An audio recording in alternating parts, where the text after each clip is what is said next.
like things change, digestion changes. You're an ever evolving, aging body. Yeah. Evan told me something one time. I just made me think of this. He's like, dude, you know how like when you reach a certain age and like there's like certain things you just can't do anymore. Like, say you used to be able to jump over a fence. You used to be able to get out of the bed in an instant sprint and run outside. You used to be able to do this or digest that or do that. And he goes, yeah, I remember that. He goes, well, as soon as that starts happening, he goes, that's the first signs your body's dying. He goes, he goes, it's the slow deterioration this way until you're dying. He goes, you reached your peak when you're like 25. And after that, it's just a slow, everlasting death until you're older. I started laughing. I'm like, I don't want to look at it that way. Yeah, that's. Was he heading into the gym at the time? Were we about ready to train with him? And he starts with that, like, mind fuck you? Is that why? We were at the gym. Oh, yeah, he was screwing with you. He's like, dude, but I know exactly what he means. It's like, yeah. Remember being able to like fall off a roof when you're like 15 and you're fine, you know, you light bruise. And now if I fell off 3 steps, I wouldn't be able to like move for like a while. That's why I pay for life insurance now. It's just because that might happen. Yeah. Kids, me too. You know, that's a weird. Do you have kids? No kids. Okay. That was an odd thing that I didn't think was going to happen was when we had kids, your mind thinks so different, and it's not, I almost want to say it's a biological thing that kicks in. Like mothers have their mom instincts that kick in. There's some weird stuff that went into my head as a dad that I wasn't consciously thinking about, but it just comes into play. And those concerns, there's weird risk assessment, preparedness.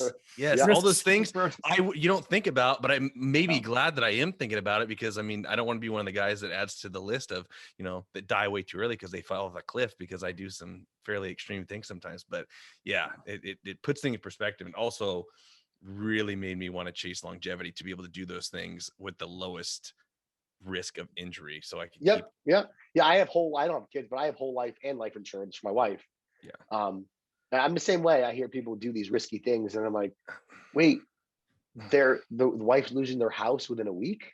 I'm like, well, do they have a contingency plan? Right. Did they have 5 kids? Like, wait, I'm so confused here. Right. Were they living off the seat of their pants the entire time? Yeah. Like, that's very poor judgment. It's scary, but I think we might be talking about the majority in reality. I don't know, but the more, I mean, I don't have very many friends, but my wife has a lot that somehow she has so much information on. And I really start to question the way people are managing their lives in general. And I don't know that people are to blame themselves. But we live in a weird society that allows people to, live above their means. Yes. Yeah. Yep. Yes. Yep. Yes. Yep. I'm totally with that. That, though, it's also the part of aging is risk assessment. Yeah. I remember being younger. I mean, in the hack squat, my knee feels a little weird with 8 plates. Put 10 plates on. Yep. It'll go away. I'll compensate. I'll just move slower. Yeah. Let's control it more. Yeah. And then I was listening to Fuad podcast the other day, and what's his face from Germany was like, I was coming down doing a squats and I felt just a little twinge in my adductor, and then I was done. I walked away to something else. Yeah. It's like fits. Yeah, that's wisdom.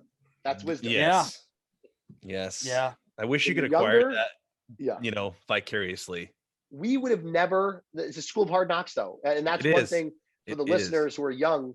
You will never listen to good advice because you don't feel what that individual is warning you about until it's too late. And that's why it's called the school of hard knocks. Yeah. That's it. I wish.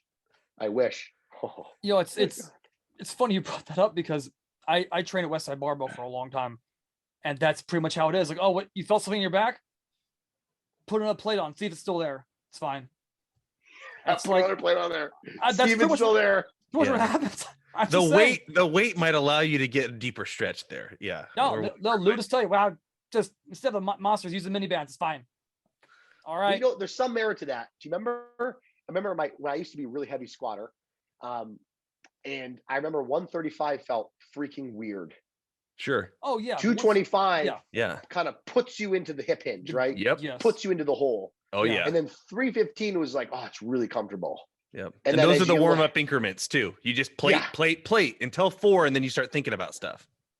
Yeah, that was one thing. I was always a cautious person, so I'd always go 135, 225, 315, 365, Sure. 405, 455. Yeah. And Evan would go 1, 2, 3, 4, 5, 6. And I'm like, he was like, what do you, he said, he has something funny to say. He's like, I only go by plates. And I'm like, well, I'm going to go by 25. Yeah. I And need a little more when you confidence. squat with that open hand, Yeah, is the that open hand. Yeah. that's how he'd always squat. Okay, so it wasn't just pictures; it was actually how he'd squat. No, always those blue shorts, the black socks. Always no knee Yeah. wraps, no belt ever. Yeah. Right.